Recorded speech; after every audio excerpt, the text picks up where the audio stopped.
Bloomberg Opinion. As the UK prepares for elections on December 12, the outlook for Brexit is as unclear as ever. Among the options before voters are leaving the European Union without a deal, the Brexit Party, leaving with Prime Minister Boris Johnson's deal, the Tories, hammering out a new deal that would then be subject to a second referendum, Labour, or simply revoking Brexit, the Liberal Democrats. It's also possible that no party gets the necessary majority to advance its proposal, and Britain's political system will continue to block progress altogether. There are better ways to deal with highly complex and controversial issues in a democracy. The House of Commons, like many legislatures, votes on binary choices, aye or no.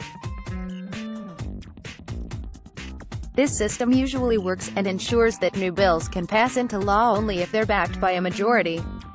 But it may also lead to gridlock, as with Brexit.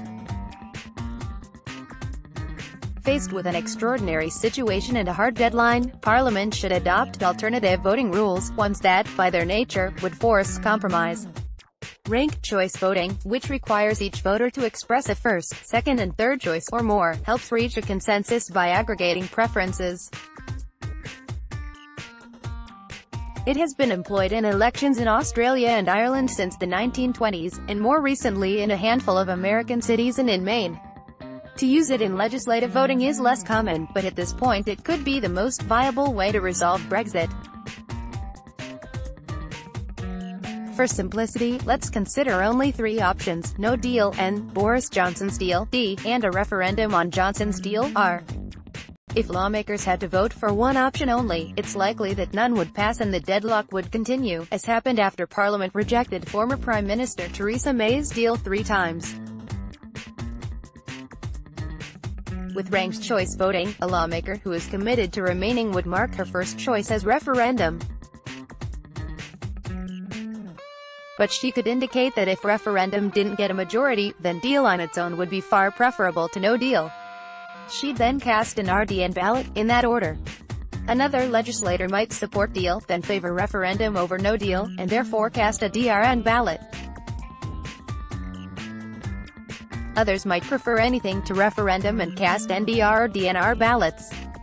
Imagine that among 100 voters, the ballots are distributed as follows: 46 RDN, 10 DRN, 24 DNR, 18 NDR, 1 RND and 1 NRD. Those numbers are made up but plausible.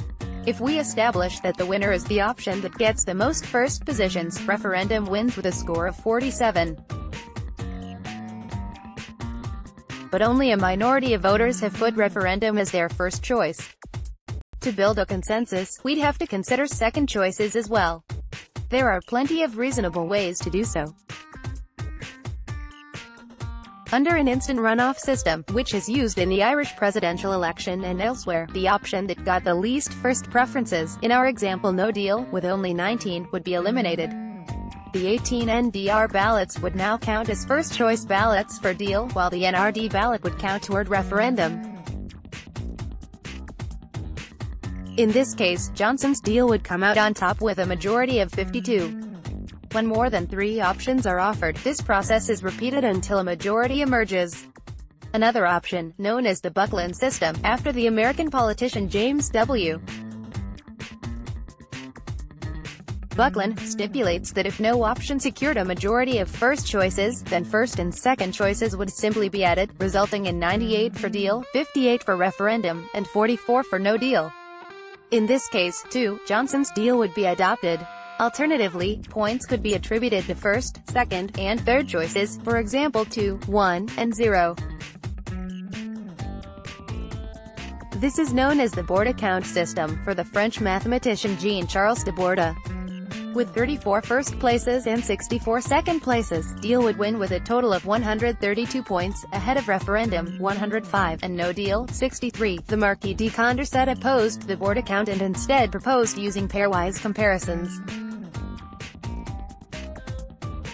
There are 52 ballots where D is ranked ahead of R, 57 where R is ranked ahead of N, and 80 where D is ranked ahead of N. Consequently, D would be declared the Condorcet winner. However, this system could result in a deadlock. Suppose 3 voters cast circular ballots, RDN, DNR, and NRD, 2 favor R over D, 2 favor D over N, and 2 favor N over R. This illustrates the famous Condorcet paradox, later formalized by the American economist Kenneth Arrow in his impossibility theorem, which states that collective preferences can be cyclic even if individual ones aren't. In a more traditional variant, called the majoritarian system and used in many presidential elections, voters choose only one option in a first round, then the 2 options that get the most votes advance to a second round, where the final decision is made. In our example, voters would choose between referendum and deal. At this point, another 2-round process might be logical. 1. Do you approve Johnson's deal?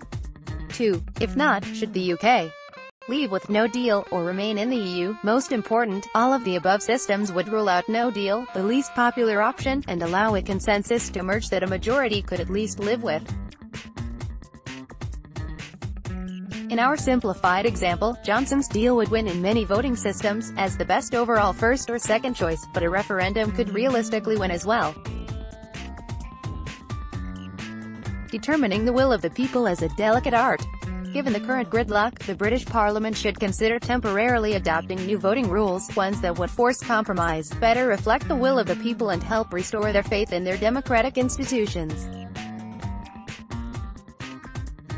To contact the author of this story, Julian Guyon at jguyon2@bloomberg.net, or contact the editor responsible for this story, Timothy Lavin at lavin1@bloomberg.net. This column does not necessarily reflect the opinion of the editorial board or Bloomberg LP and its owners. Julian Guyon is a senior quantitative analyst at Bloomberg LP, and an adjunct professor in the Department of Mathematics at Columbia University and at the Current Institute of Mathematical Sciences at